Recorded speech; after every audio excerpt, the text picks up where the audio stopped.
Hello everyone, welcome to today's video. It is Thursday. It's pretty much the end of the week. I call this day Thirsty Thursday. We're in for a really big one today. Some games that are really fantastic, and we always wonder what else can scare our buttholes and turn it inside out. This is most likely some of those video games that would do it. Dead by Daylight is a really good one. We have Carry On, and we have other video games as well too. Some of them are on the horror end of that, and whatever I mean by that is just scary and just want to rip you out of your skin and have you jump out, and then your skeleton's left there to rot. So when we play these video games, when the first time I played Dead by Daylight, I played it with another friend. I downloaded it and it was on like the Xbox Game Pass or whatever. I go into that and I wonder how scary can this game really be, and everything that I go around just seems to like tear apart your soul, and you feel like, how do people play this? And I guess the excitement from that can actually entice people to continue playing it. Not only that, one thing that really makes this game extremely frustrating and one of those games that is haunting is literally the content itself when you're playing it, because it's extremely difficult, and there has been in the past with it the diversity between the killers and the survivors in the games. And for those that don't know, you're a survivor when you start in the game as a person,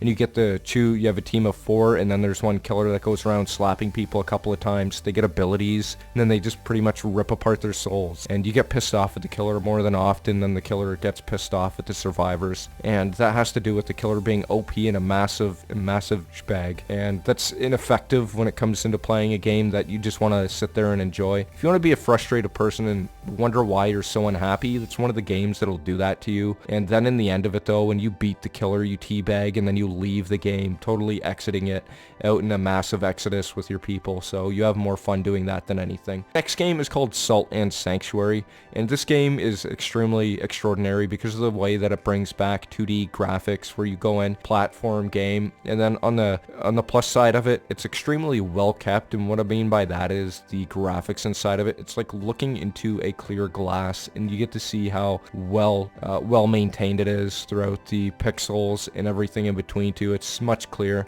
When you jump into this game, you wonder how pissed off can I get? And you jump in there and you're slapping yourself on traps. Monsters are killing you. Monsters are traps, and you don't even know where they're gonna come from. Like, you have to slowly progress through the game. It's like playing brutal death games and such, like the old 2D games like Metal Slug, except this game is like on steroids, much harder, and like on normal difficulty it is quite frustrating. You have to go out and collect materials to upgrade your weapons too, like your whip. You get a lashing whip, you can get maces, you can get stuff like, I think there's like a rake and a pitchfork as well too, that you just gotta like jab enemies with, and you're like this cloaked up masterful guy that looks like he came out of a mystical RPG game from back in the day, like Dungeons and Dragons. And that's how exciting it is, because you see yourself as that wizard in a robe that has that whip that can just slash people too. So it's like, not only are you magical, but you get to beat the crap out of people and destroy their lives, and you get to pray as well to like different gods, and then you get like their abilities and such too, which is really cool.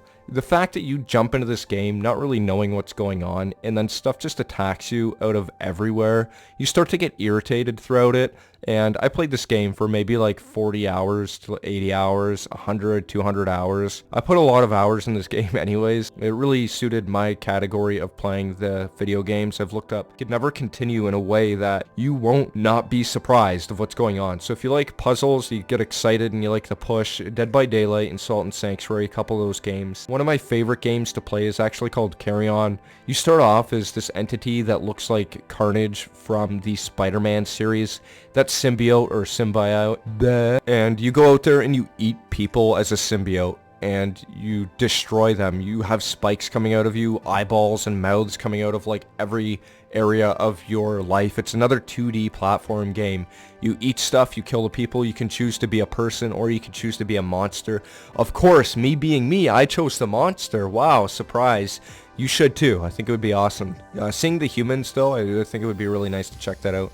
I haven't done that yet. I would assume that it's quite difficult because the monster's coming at you, and you may have like a time limit to like keep continuing going on from the chase. So yeah, you get other abilities inside of it too, where you turn like super strong and like charge at things, breaking down walls and like decimating obstacles to get at the people and eat them, and then ultimately gain more abilities by swallowing more people, and then going out there and reaching further inside of the game itself. That was a fantastic game to play, and I loved every aspect of it. Some of the games games that have been really enticing for horror film people that are really into creepy stuff. The last game that just came out recently is Back 4 Blood. Everyone by now you should know about it. If you haven't played it, just check it out. It's like Left 4 Dead but on steroids, and it's like the upgraded version of it. I think they call it like a sequel or whatever. You go out there and then you just get totally decimated. You get like triple pounded by like zombies from either side of you. The beating of your life, and if you like beatings, you like the pain, the suffering, you like BDSM, check that out. There's another game called BDSM as well too, and it's not what you think of it, and I'm just gonna mix these two up because it's a special bonus clip for the end of today's video. It's a game that I found by looking up really bizarre stuff literally on Steam. Yeah, Steam's fantastic for that. Check it out. You can look up anything like blood, zombies, and death. This game, you get drunk, you destroy stuff, and you literally just slaughter massacres of other demons inside of it. It's fun. Check it out if you like blood and gore. That's something. That's all. Like, subscribe, comment, whatever you want to do. Thanks for watching today's video. I'll be back next time tomorrow with a better video as well. Thank you very much for watching, and I hope you have a great day. Bye.